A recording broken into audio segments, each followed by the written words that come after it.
Okay, sa mga friends or mga relatives, and kailangan alam niyo po ito, ano ang paboritong pagkain ni Mommy Early. Ayan, so sige po taas po tayo ng kamay, guys. Ayun! Alright, so yan si Mother there, the back. Oh, grabe na reaction yung nasa likod mo yun, So, kung nalagay naman ang nanay ko na yan. Hello, Mother! Ano pangalan po nila?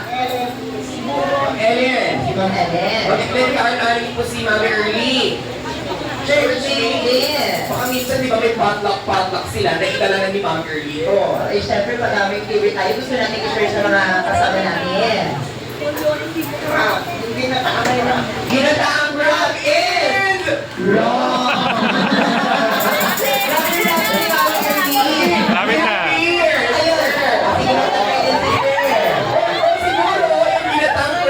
One of our favorite ni Ma'am Early, but meron pinaka-top tier. Yes. So, ano kayong most favorite food po ni Mommy Early? So we have here, sir, we have here what's your name?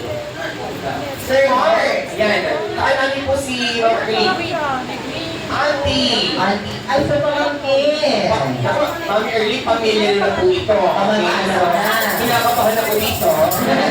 Bakit naman? Okay, come on, sir. And ano ang paboritong pagkain ni Mommy Early?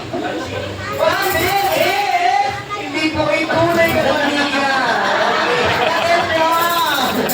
Hello, si Mother.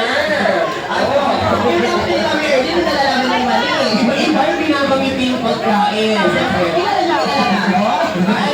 Yung pagkakata sa kamilo, parang sure na sure sila. Parang confident siya. Okay, ayun, Ma'am Early. Actually kasi lahat ng sinasabi mo talagang parang favorite ko dito.